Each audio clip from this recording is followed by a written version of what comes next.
जो हम sperm ICSI के लिए एग के साथ मिलाने के लिए चुनते हैं, वो बेस्ट क्वालिटी का स्पर्म कैसे है वो हमें इन चीजों से पता लगेगा, क्योंकि एक स्पर्म को हम कई 1000 टाइम्स मैग्नीफाई कर सकते हैं। बहुत सारे पेशेंट्स ऐसे कहते हैं हमारी लाइनिंग नहीं ठीक बन रही, लाइनिंग भी ठीक बन रही थी पर प्रेगनेंसी नहीं हुई, तो हमें नहीं पता कि उसका ब्लड फ्लो कितना था, वो लाइनिंग में वो रिसेप्टिव है कि नहीं, बेबी के लिए ठीक है कि नहीं है।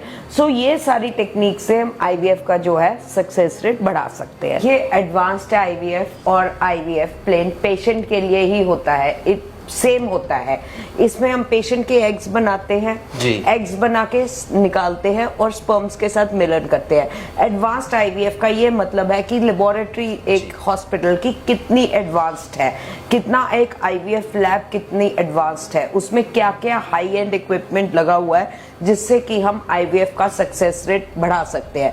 अब आप देखिए आईवीएफ कभी भी 100% आप कभी बेबी खरीद नहीं सकते किसी भी सेंटर से। हम ये है कि प्रेगनेंसी का आईवीएफ का सक्सेस रेट कैसे बढ़ा सकते हैं, तो उसमें एक डॉक्टर की एक्सपर्टाइज, एक इन हाउस टीम होना जो कि पेशेंट के लिए अवेलेबल है हमेशा। पेशेंट की बहुत सारी क्वेरीज होती है, इन हाउस काउंसलर, तो वो सारा कुछ ये चीजों को करता है। सबसे पहले मैं बताऊंगी डॉक्टर की एक्सपर्टाइज का क्या मतलब है।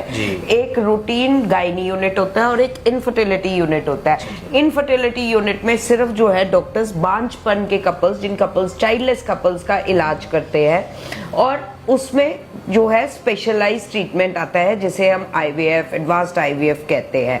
और एक फिर उसके बाद इन हाउस एम्ब्रियोलॉजिस्ट, मींस जो भ्रूण वैज्ञानिक है जिसने लैब में काम करना है, वो आपके पास फुल टाइम अवेलेबल है कि पार्ट टाइम आ रहा है, आते हैं जाते हैं, तो वो पेशेंट को कम्युनिकेशन और पेशेंट को जो है सक्सेस रेट में वो कंप्रोमाइज हो जाता है। सो जब हम बात करें आईवीएफ लैब की कि कितना हाई एंड इक्विपमेंट लगा हुआ है, अब जैसे सिंपल एक प्लेन आईवीएफ में हम इक्सी नहीं इन्वॉल्व होती, इक्सी, इमसी, लेजर हैचिंग, कासा, ब्लास्टोसिस्ट कल्चर, एम्ब्रियो मॉनिटरिंग, ये सारे हाई एंड इक्विपमेंट्स है, हाई एंड टेक्निक्स है जिनसे कि हम आईवीएफ का कामयाबी दर बढ़ा सकते हैं, और इसको हम कहते हैं एडवांस्ड आईवीएफ। अब आपको मैं बताती हूँ, जैसे एक लेडी है, उसको एंडोमेट्रियोसिस है, या जो उसकी भ्रूण एम्ब्रियो की लाइनिंग है वो थिक है, जो है एम्ब्रियो इम्प्लांट नहीं होता, जिसको हम इम्प्लांटेशन फेलियर कहते हैं, तो उसके लिए हमारे पास स्पेशल लेजर हैचिंग टेक्निक है। ब्लास्टोसिस्ट कल्चर का मतलब है अगर आपके एक लेडी के 4 एम्ब्रियो 4 सेल है या 6 सेल है, तो वो ब्लास्टोसिस्ट एक ही उसमें से बनेगा, वो ही बेस्ट एम्ब्रियो है। एम्ब्रियो मॉनिटरिंग का मतलब है कि एक स्पेशल मशीन होती है जिससे कि हर एम्ब्रियो की हमें नेचर का पता लगता है कि कौन सा एम्ब्रियो कैसे ग्रो कर रहा है, कौन सा बेस्ट एम्ब्रियो है जो इम्प्लांट करके हमें रिजल्ट देगा। इक्सी, इमसी का मतलब, कासा का मतलब ये है कि जैसे कोई स्पर्म है जिसकी हर स्पर्म बेबी नहीं कर सकता, चाहे एक पेशेंट का आपने देखा होगा 70 मिलियन काउंट है पर उसके फिर भी प्रेगनेंसी नहीं हो रही, अननोन कॉजेज है, मींस की स्पर्म डिफेक्ट तो नहीं है।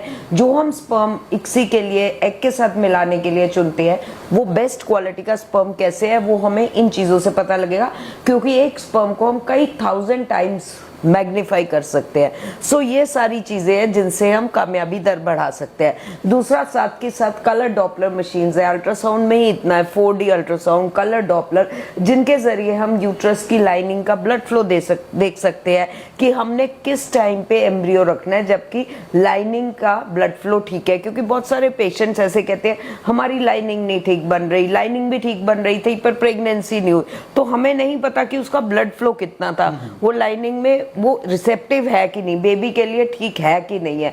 सो ये सारी टेक्निक से हम आईवीएफ का जो है सक्सेस रेट बढ़ा सकते हैं। बिल्कुल मैं बताना चाहूंगी कि देखिए हमारे हॉस्पिटल में प्रॉपर काउंसलिंग फैसिलिटी है। हमारे काउंसलर्स हैं जो पेशेंट को टाइम टू टाइम बताते रहते हैं, और जब पेशेंट मेरे पास आता है फर्स्ट टाइम, वैसे ही ये ना बहुत इमोशनल इशू है, बेबी ना होना आई थिंक बीमारी से ज्यादा एक इमोशनल इशू है, तो पेशेंट बहुत इमोशनल होता है, बहुत उम्मीद लेके आता है, तो हम पेशेंट को सारा गाइड करते हैं।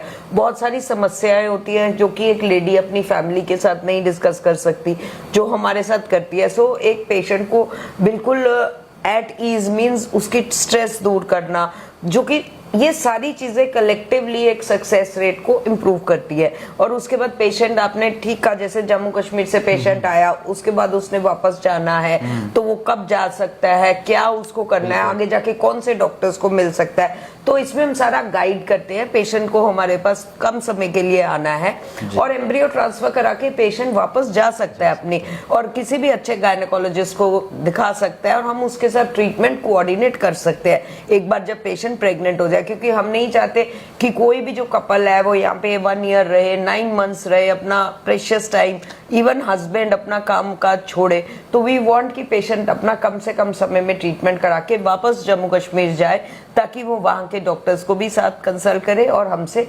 ट्रीटमेंट ले सके आफ्टर प्रेगनेंसी।